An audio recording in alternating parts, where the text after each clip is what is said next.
Creo que esta es la noticia más importante en la semana eh, segunda del mes de febrero y tiene que ver con la comparecencia ante la Asamblea Legislativa del señor presidente de la República, don Carlos Alvarado Quesada. Lo vio usted completo en El Guardián, que se lo transmitimos absolutamente, y por supuesto que a nosotros nos interesa ir más allá de la simple noticia para analizar con aspectos muy interesantes alrededor de la audiencia.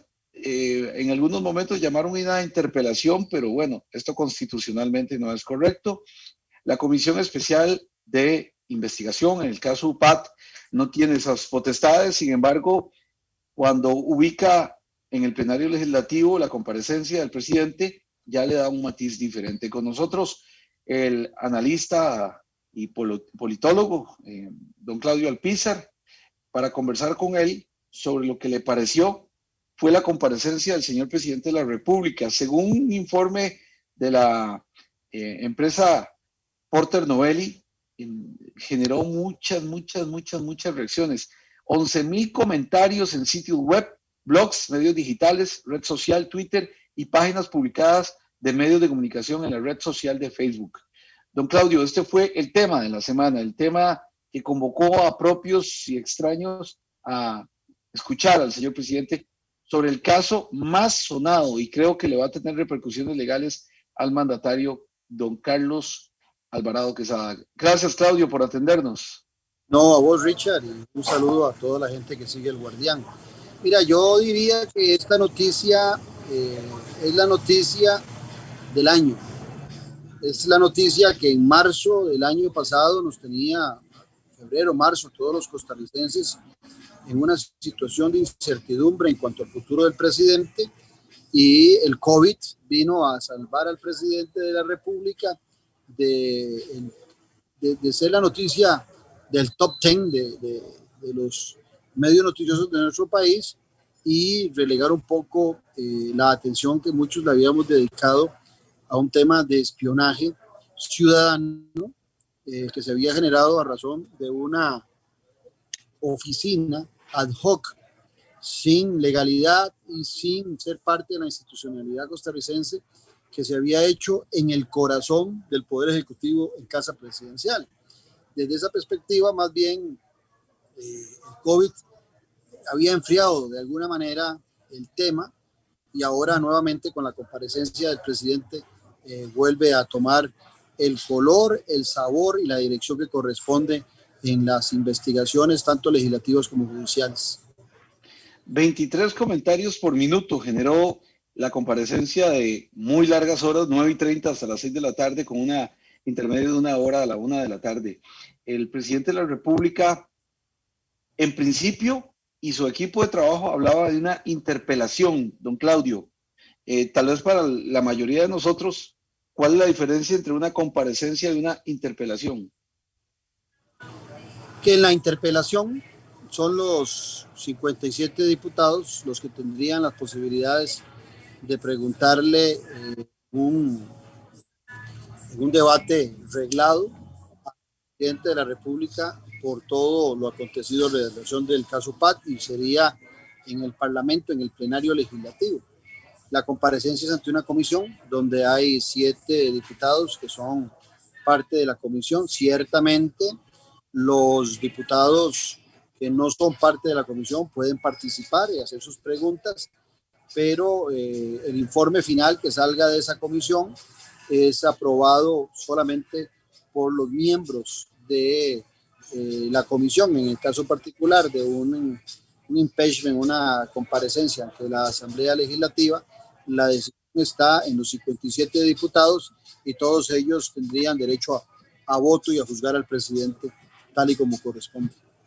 Según los registros de comentarios en Facebook, 21.43% fueron críticas para el presidente Alvarado, 15.43% críticas y burlas para diputados, 7.14% hablaban sobre show y circo, 3.43% resaltaban la utilidad de los datos y un 2.57% de apoyo al mandatario, 1.77% sobre el diputado Dragos Dolanescu. A tu criterio, ¿se aprovechó bien el espacio? ¿Fue un espacio donde el costarricense obtuvo insumos y logró determinar, por lo menos ya con elementos de juicio, qué había pasado de boca del presidente? Mira, Richard, en este caso particular, lo que llamó la atención y despertó el interés y la malicia de muchos era el hecho de que el compareciente era el presidente de la República. Pero en honor a la verdad, ese tipo de decisiones, que son una especie de juicio político, han ido perdiendo mucha credibilidad en el ciudadano. Primero, porque quienes comparecen en muchas ocasiones se han abstenido de declarar a sabiendas de que ya los hechos están en el Poder Judicial. En segunda instancia, porque algunos diputados aprovechan estas comparecencias para su minuto de fama, y en otras porque quienes preguntan no están empapados del tema, lo cual parece contradictorio cuando muchos diputados preguntan cosas muy particulares. Inclusive me llamó la atención ver a algunos cuestionando cosas o preguntando cosas que no tenían ninguna referencia con el caso que se investiga.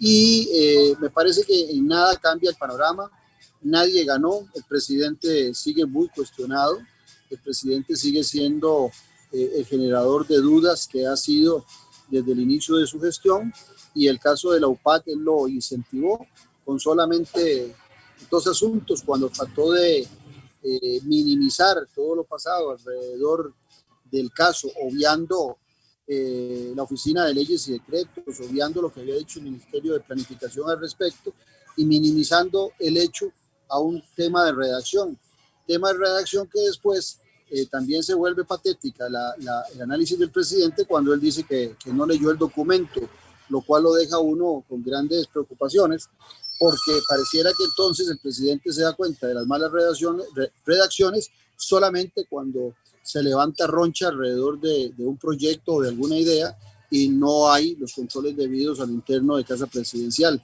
Don Claudio, le interrumpo porque el mismo presidente dijo, perdón, le interrumpo, porque el mismo presidente dijo que este era un proyecto país de sumo interés para él. Entonces, yo encontré una contradicción en haber dicho que con mucha ligereza no leyó lo que estaba firmando, a pesar de que él dijo que era vital para el país. Incluso lo recomendó a los diputados que lo convirtieran en un instrumento para la próxima magistratura. Entonces, don Claudio, uno no lo deja de confundir que el presidente diga, por un lado, no firmé, y segundo, por otro lado, que era un importantísimo acto que inclusive yo tengo mis bemoles, no hubo conferencia de prensa, no hubo una apertura para decir, mire, esto es un instrumento que está basado incluso en el plan de gobierno, porque hay muchas dudas, don Claudio. Yo terminé teniendo más dudas que respuestas. No, eso es así, definitivamente. Por eso te decía que nadie ganó en este debate. La mayoría de los diputados, porque su presentación dejó un sinsabor, no solamente por el tema de la majestuosidad que tener ser diputados, sino por la solemnidad que deberían tener este tipo de acciones.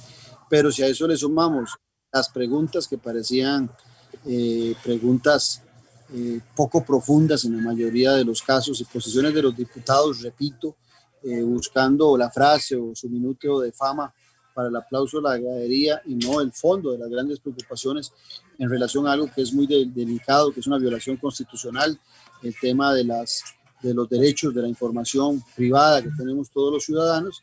Y por otro lado también el tema que más preocupa en este caso es que el presidente, como bien lo decís vos, por un lado justifica la calidad, la necesidad, la importancia que tiene la UPAT, y él mismo ni siquiera leyó un decreto que considera muy importante y que inclusive lo quiere promocionar a otros niveles. Entonces, ¿dónde está la importancia que yo le puedo determinar un asunto cuando ni siquiera tengo el tiempo para leer un decreto que era también bastante pequeñito, Richard? No era que era un documento inmensamente grande.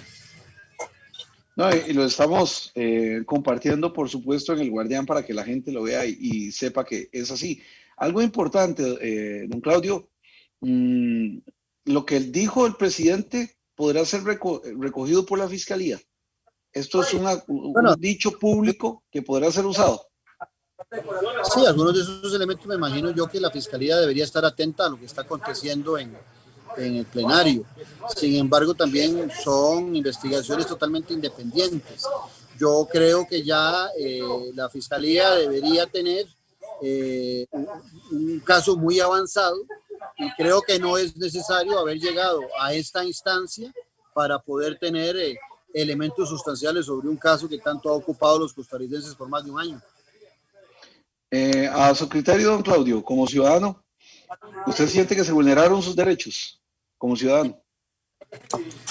Mira, creo que se violaron los derechos de todos los ciudadanos. Habría que ver en la particularidad de cada uno de nosotros a quienes trataron de investigar. Vos sabés que los que estamos en los medios de comunicación, los que pudiéramos ser opositores al gobierno, seríamos los focos principales de esas investigaciones y de ese interés de saber qué pensamos, qué hacemos en nuestras vidas particulares, que no es algo nuevo y que se hace en otras localidades, en otros sitios a nivel mundial, sobre todo para amedrentar a la gente que está en oposición a un gobierno con temas privados, con temas que no son políticos, que pudieran ser de la vida particular de cada uno, pero que dentro del voyerismo ciudadano pudieran representar una pena, un momento incómodo para algún periodista, para algún político de oposición.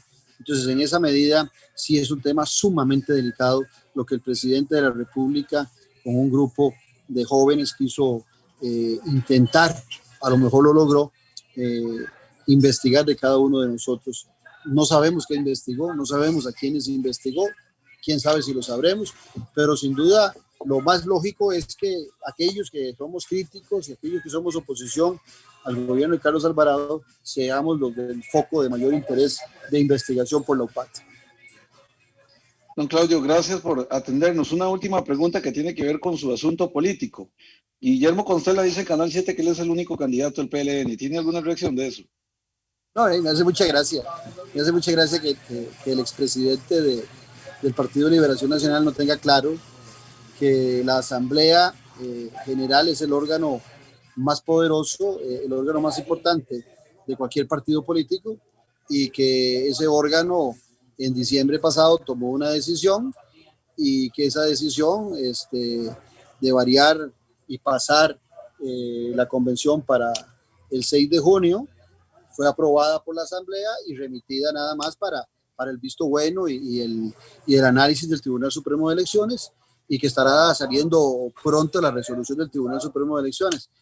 Si don Guillermo Constella intentaba lograr la atención de los medios de comunicación, yo creo que lo logró, pero el tema es bastante irrisible.